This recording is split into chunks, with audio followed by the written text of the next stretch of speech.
In the changing musical climate of 1971, Drake returned to John Wood at Sound Techniques to record his third and final album, Pink Moon. As other musicians broadened their sound, influenced by other genres, Nick returned to the stripped-down sound that he had originally created as an acoustic singer-songwriter. All of the music had changed slightly. John Martin's was moving into more of a jazzy, bluesy field and so on, and I concentrated a bit more on ballady type songs and was not working to an exclusively folk audience anymore. So we did all adapt a little bit. There was flirtations into country rock, the lovely stuff that was coming out of America. A lot of us wanted to and found that very attractive. Just as Drake was rediscovering his raw and fragile English sound, the musical landscape was drastically changing, a change which led to other singer-songwriters travelling overseas to find an audience. Yeah, well, the whole folk scene totally broadened out and went across into Europe totally, and everyone was coming up playing their own kind of music. And there was a whole acoustic music scene that just went way beyond these shores, and everybody that was playing this acoustic music went travelling. So in the 70s, you saw more people abroad than you ever did back here. In fact, hardly anyone played here anymore, as far as I can tell. It was all travelling, you know.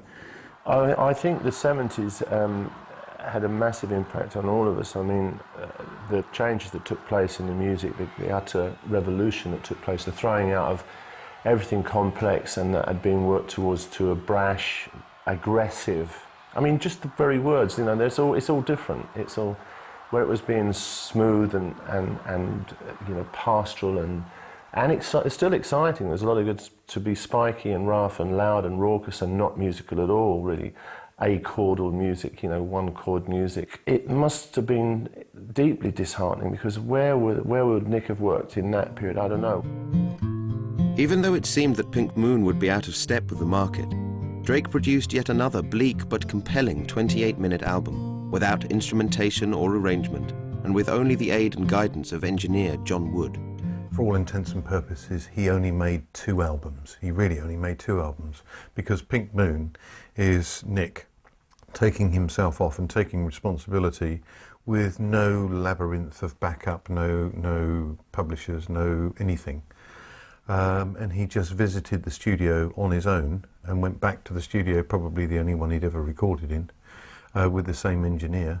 And it was as much that he could do. It was probably all the effort that he had was to organise the studio time and get those songs down.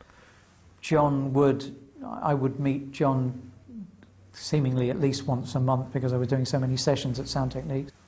I'd say, oh, how's Nick? I was saying, and he said, oh, he may have said words to the effect, oh, I've started the new record, but it's tough because he doesn't want anybody in the studio apart from me and him, and he wants the lights out. I started to hear stories of that things were getting difficult for Nick. And Nick and John were pretty close, and John would say that he would go up to his place in Mildenhall and, you know, he'd open out a little bit more in this kind of protected environment, kind of in the middle of nowhere, and he'd play with the kids and he'd be cool, and then he'd go back to London and he'd kind of get really withdrawn. If you listen to Pink Moon, there's so much about it that tells you that there's somebody there in the desperate throes of trying to get something onto tape. The guitar isn't even in tune. You can't tune your guitar and play along with Pink Moon because it's sharp. He's actually tuned his guitar up, and no one has said, Nick, I think you're going to put a piano part in the middle, then maybe you need to tune to the piano. It's completely sharp, so they must have had to speed the tape up. No, I mean slow it down. In order to put the piano part on the middle, but it's and also the vocal is kind of ghostly, and there's a certain incredible fragility in it, an incredible emptiness, and they've just about managed to get the vocal down. Also, from a recording point of view, it's full of kind of pops and splutters, and it's amazing to listen to, absolutely amazing to listen to.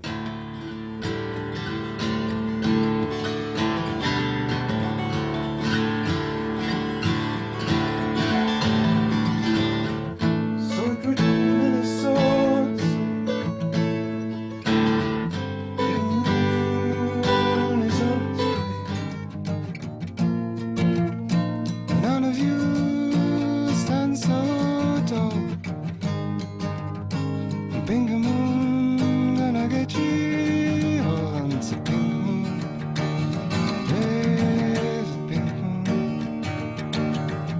I'm sure with the last album, he just went back to what he knew best how to do. This is what I do. I play guitar, I write my words, and I sing to my own guitar. Now, whether Pink Moon is a good or bad record is for debate. Whether it's an honest record, I don't think is for debate. It's brutally honest.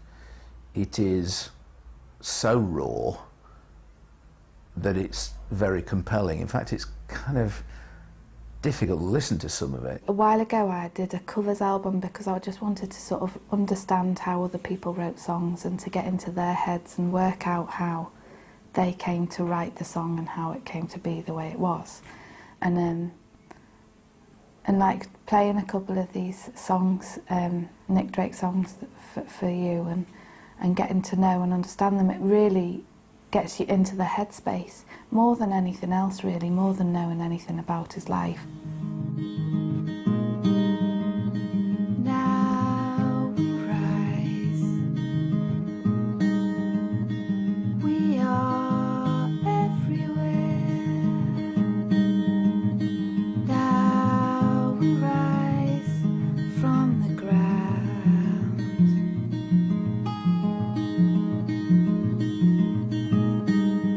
It's desolate. It's absolutely desolate. I mean, you can hear that he's on his last legs in terms of his playing and what he can put down onto tape by way of music.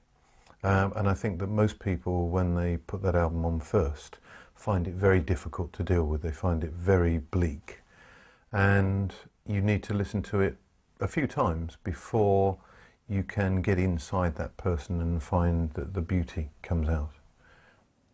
I think on Pink Moon, you know, there's just two fractured songs which really sort of encapsulate the best and probably the worst of Nick, but just him being totally honest, and it's Free Ride, which then goes into Parasite, and just incredible right-hand technique, fractured songs, not complete. I think they would have failed production control if they'd been submitted in that format, 4 or 5 leaves left. But somehow they seem so right and so appropriate on that record. And hearing the trials of the people there, who's to care if they lose? Take a look, you may see me on the ground. I remember talking to John Wood, who produced and engineered Pink Moon, and he was talking about the sort of deathly, sort of the eerie kind of hush that came when Nick did Parasite, and I can't really imagine how it must have felt to have seen. He wasn't in a good way when he recorded that album. I am the parasite who hangs from your skirt. 3 tracks on Pink Moon, Parasite, Place to Be and Things Behind the Sun, were all songs that Drake had composed some years before the album sessions. Whether Nick had deliberately saved them for Pink Moon or was struggling for new ideas is open to question. Nevertheless, the songs were not out of place amongst the haunting collection of new material. By the time we get to Pink Moon and, you know, the picture's starting to get a little bleak, I don't think the songs are any less strong, and many people would argue that the Pink Moon songs are even stronger because of the bleakness. I mean, they're pretty stark, and they're beautiful. Pink Moon was his sign-off record, and I absolutely love it to bits. There are a lot of one of the most epochal albums in that genre was Bert Jansch's first record. There was a lot of fractured songs on it, incomplete. It's as if he got bored playing them. A lot of missed notes. I think it was some of the inadequacies of that Bert Jansch album that made it so special. You know, oddly, conversely, that's what made it so great. We've been used to hearing Nick Drake play consummately, accurately, completely unblemished stuff, really good studio records. Here he was exhuming stuff that had appeared on work tapes, and it's as though he just wanted to get it over with as quickly as possible. But some of the songs on it are just great. When you listen to Bryter Later and Five Leaves Left, you can feel that kind of euphoria, that kind of 60s young man euphoria. Still, it's keeping the dream alive. He's managed to create this world. He thinks it's going to work, and he can, with that energy, he can sustain this dream world. And then by the time of Pink Moon, he could see that it wasn't going to happen. By that point, he sort of seemed to have realised he's sort of given up. He can't keep that dream going anymore, and that's where it does suddenly feel very real. You know, he's not in, you know, the lyrics do become much more direct. He does sound like he's speaking as a human being rather than some kind of dreamy-eyed boy poet. And I think his energy was just running out at that point. No one really was sure that Nick was making this, you know, the album Pink Moon, and, you know, the apocryphal story is that he just sort of, you know, came into Basing Street offices of Island Records, just handed over the 7.5-inch reel of tape or something, and left it with the receptionist and walked away. There are other theories about that also. I think that he had in fact asked for to see Chris Blackwell. But he just turned up, and I mean, David made the point, as long as he wants to keep just coming in and bringing records in, he's such a worthy artist that we will put out his material. Sadly, that wasn't to happen.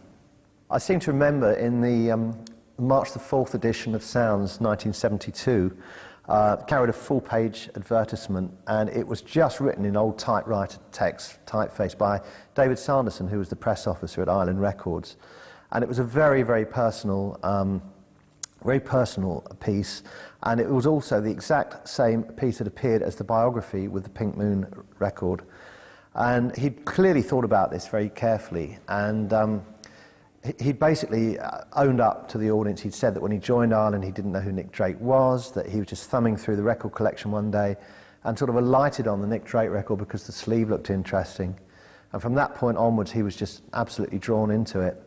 And it was a plea to the audience, I think, to do pretty much what David had himself done. It also kind of added to the mystique of Nick, the fact that no one knew where he was living, whether he would make any more records. And I think there was the picture of Nick disappearing, taken from behind, walking away into the distance. It took a great leap of faith, I think, for Ireland to persist. It's obviously a shame that more people didn't hear it at the time, just only enough to maybe just thrown him a lifeline. I mean, back then, you know, now singer-songwriters at least have the hope of an advert. You know, people like Jose Gonzalez and Finley Brown, who are, you know, obviously two very Nick Drake-influenced singer-songwriters. And they've become stars, or at least they've become more widely known on the back of having songs on adverts. You know, Nick Drake eventually had a song on an advert. It was Pink Moon, but, you know, he would have had to have waited, you know, nearly 30 years for that to have happened. And ironically, it's Pink Moon being his most difficult album, but it's made it his best-selling, being on a Volkswagen advert. In some ways, Nick's idealism and its collapse into fatalism mirrors the time.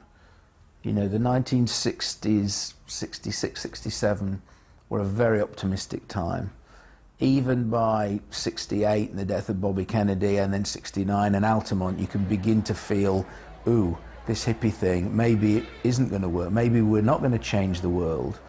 By the time you get to the later years, towards Nick's death, you've got a Tory government, you've got 3-day weeks and strikes and airliners being blown up, and no, this is not a world in which we all love each other. And I think a lot of people of his generation felt that disappointment. He felt it obviously much more keenly than most people. And he loved all that stuff we rather look down on now as being hippie nonsense. He loved James Lovelock's stuff about Gaia and getting in touch with the earth, feeling that you know, fame is but a fruit tree, all that stuff that it's dead easy to be cynical about all this stuff now. But it wasn't cynical then, and he did feel very much part of that movement, and was left, as many people were, high and dry by the way that society changed.